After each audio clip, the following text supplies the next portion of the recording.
Ethnographic research is all about cultural diversity, since anthropologists seek to understand how cultures differ and interact with each other. Cultural diversity can affect the studies of ethnographic research in several ways. For instance, it enriches the research, for it may give several points of view about the same topic.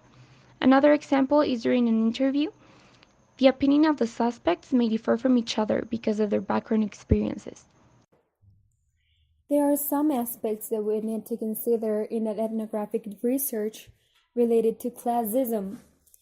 Some of them are the location where we are looking for the people while making the interviews, the type of people that we're interviewing, their age, their social environment, their family history, and maybe even their education level.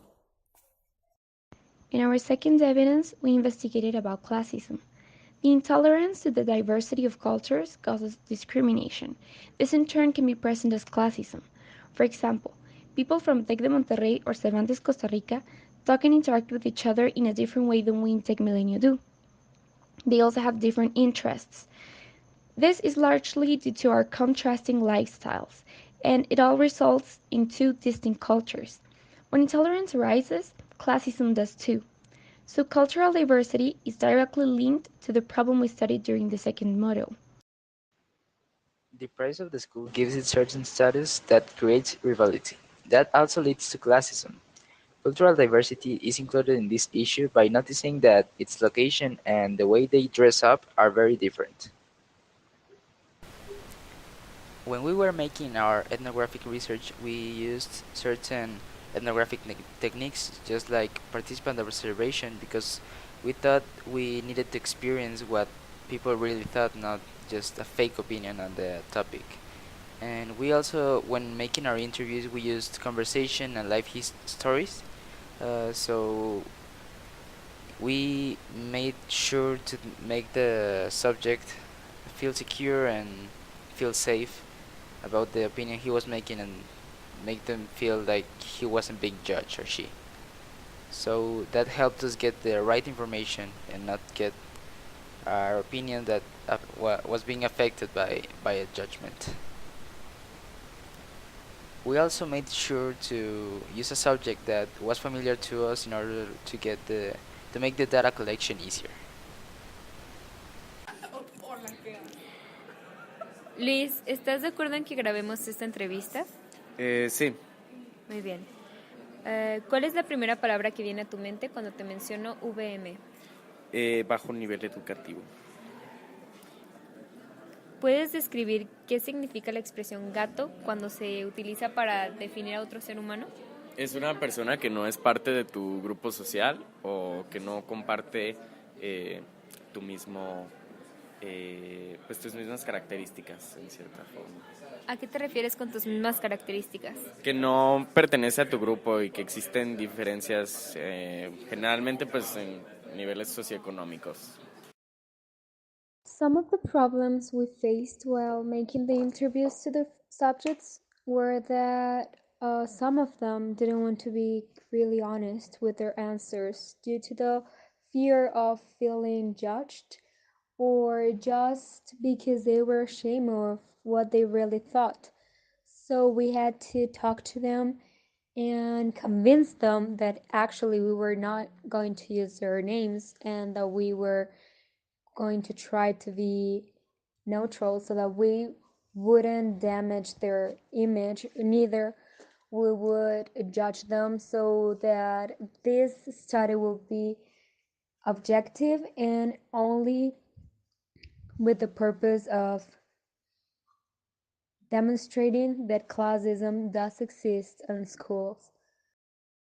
Well, here the money plays an important role in this social problem because we think that the money gives us that certain status in the society. For example, in the case of the schools, the price of it gives us that certain status, and there is a rivalry that also leads to classism and the cultural diversity is included to this issue by noticing that its location and the way that we are dressing up are very different. In my opinion, I think that cultural diversity is very linked to any kind of uh, discrimination like racism, classism, or others, because we tend to criticize or judge other people by who they are, just physically, and like actually how they dress, how they talk, how they behave, and there is a if we would give an opportunity to the people we judge, we may see a very interesting new person, and we would know more people in their opinion. We won't be so close to ours, and that may helps us understand why they are like that, and that may not be bad, may be something good. And well, while speaking to each other about our opinions, we find out that the possible solutions to this issue might be just Maybe not to think that we are more only by one characteristic. Maybe somebody, I don't know, is better in a certain activity than I am, but I might be better than that person in another activity. So I think we should stop.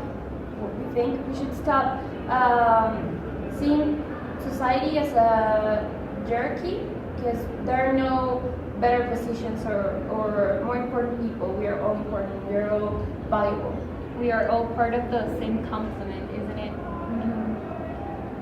Maybe if we work together as a team, well, our society will be better without segregating people and classifying them, just learning from them.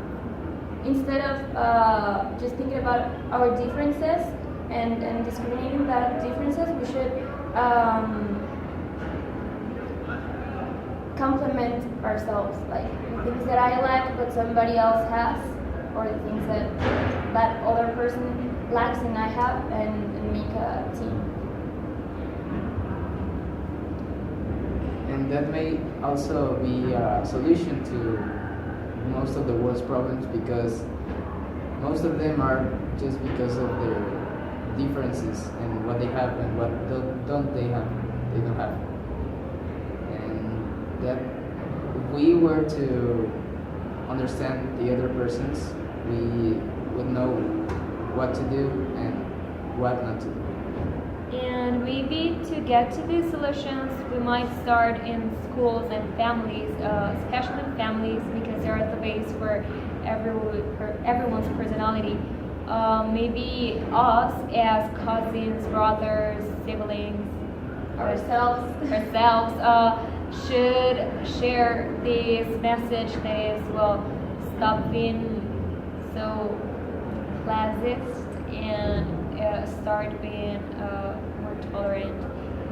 Open-minded. Yeah, open-minded, because then we find out that even our parents sometimes comes out with these super racist ideas, and we just go with the flow, you know. We don't say, hey, stop, you don't have to think about that person in that way just because of his skin color or whatever.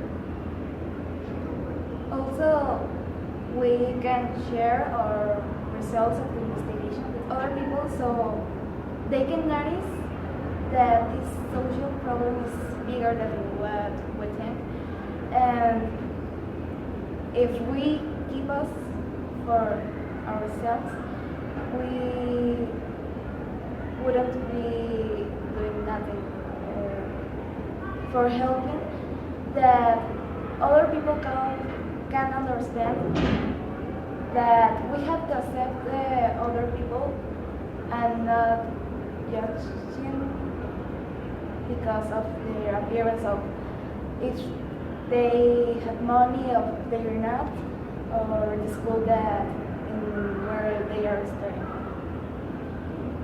I think we should also have more bravery, because maybe we fear what other people might think if we speak up, but I think it's necessary. We really need to be brave.